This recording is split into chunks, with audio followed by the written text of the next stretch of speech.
Bismillahirrahmanirrahim. Assalamualaikum warahmatullahi wabarakatuh. Alhamdulillahi wahdah, wassalatu wassalamu ala man la nabiyya ba'dah. Allahumma salli wa sallim ala sayyidina Muhammad wa ala alihi wa sahbihi wa man wala, wa la hawla wa la quwwata illa billah. Amma ba'd. Dewan Hakim yang arif dan bijaksana dan hadirin yang berbahagia, teknologi yang semakin canggih membawa dampak luas di semua belahan bumi, tak terkecuali Indonesia. Ia laksana pisau bermata dua, bisa memberikan nilai positif dan negatif tergantung siapa yang memanfaatkannya. Teknologi informasi misalnya bisa menjadikan media pembentukan karakter terpuji atau al-akhlaqul karimah, dan bisa menjadi media dekadensi moral atau al-akhlaqul madmumah, khususnya bagi generasi milenial. Berita tentang seks bebas dan kematian yang diakibatkan oleh miras dan narkoba di kalangan generasi muda hampir setiap hari memenuhi halaman media sosial. Baru-baru ini dunia pendidikan dikagetkan dengan oleh seorang pelajar SMA di Jawa Tengah menikam gurunya yang seharusnya dihormati. Kita menjerit prihatin melihat karakter generasi kita yang telah jauh dari nilai-nilai Al-Quran. Oleh karena itu hadirin, pada kesempatan yang penuh uhwah ini kami akan menyampaikan syarah Al-Quran dengan judul Pelajaran Al-Quran di Era Digital. Sebagai rujukan, marilah kita dengarkan firman Allah dalam Quran surah Shad ayat 29 sebagai berikut. A'udzu billahi minasy syaithanir rajim.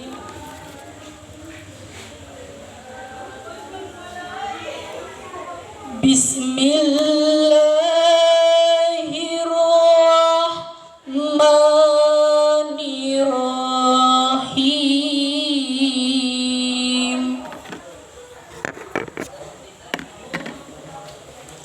Kitabun anzalnahu ilaika mubarakun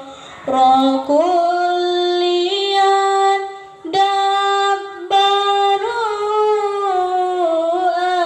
ayatih.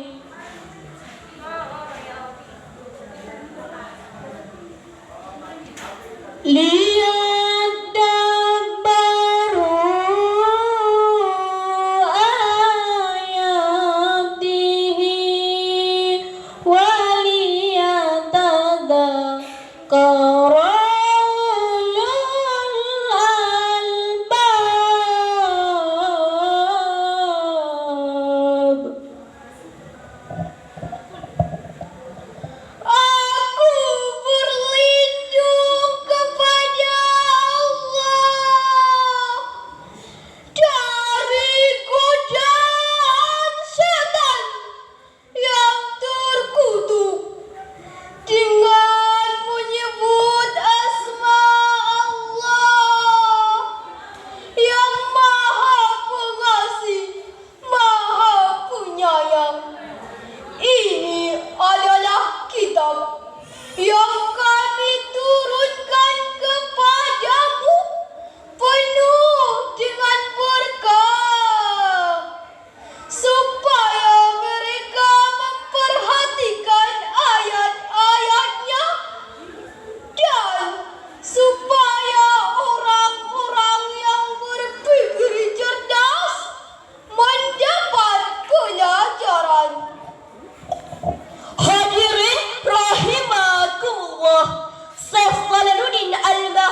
Jalaluddin As-Suyuti dalam tafsir Al-Jalalain menjelaskan bahwa kata liyadabbaru dalam ayat ini mengandung perintah untuk mendalami nilai-nilai yang terkandung dalam Al-Quran. Dari situlah pedoman dan pelajaran berharga kita peroleh, lalu kita jadikan pegangan. Itulah generasi ulul albab, generasi yang cerdas intelektualnya sekaligus cerdas spiritualnya.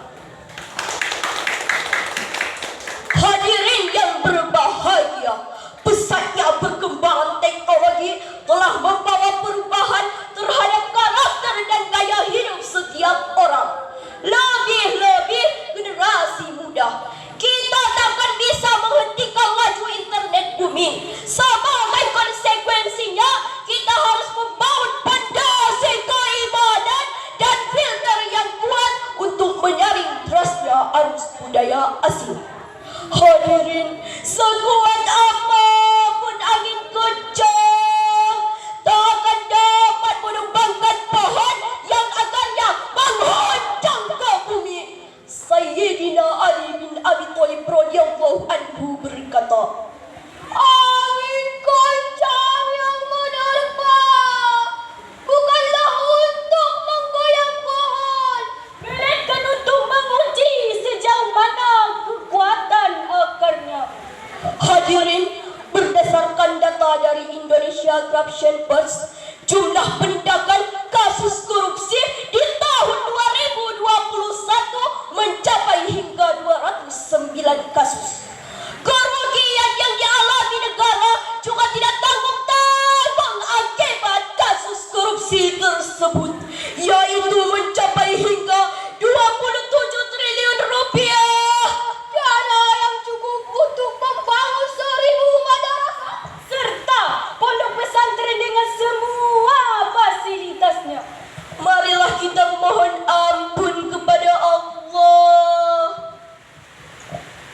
Astaghfirullah Rabbal baraya. Astaghfirullah minal khotoya. Hadirin yang berbahagia, kita juga prihatin melihat peristiwa yang terjadi di kalangan generasi kita yang mencerminkan rusaknya karakter mereka. Antara lain, pertama, kasus narkoba. Lagi-lagi kita dikagetkan dengan sebuah berita yang dilansir oleh British Broadcasting Corporation pada tanggal 18 Agustus 2022. Adanya penangkapan oknum perwira yang diyakini mampu memberantas narkoba, malah tertangkap atas kepemilikan dan pengedaran narkoba. Mau dibawa kemana negeri kita jika kita semua tidak menyingkirkan lengan baju untuk berperang melawan narkoba? Kedua, kasus kekerasan seksual. Kementerian Pemberdayaan Perempuan dan Perlindungan Anak mencatat sebanyak 8.000 kasus kekerasan seksual terjadi mulai dari bulan Januari hingga November 2021.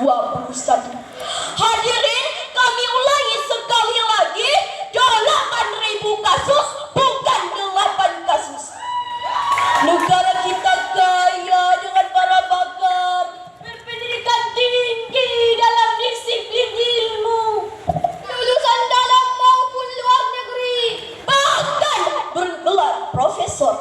Tapi sayang, di antara mereka masih ada yang tak berkarakter. Mereka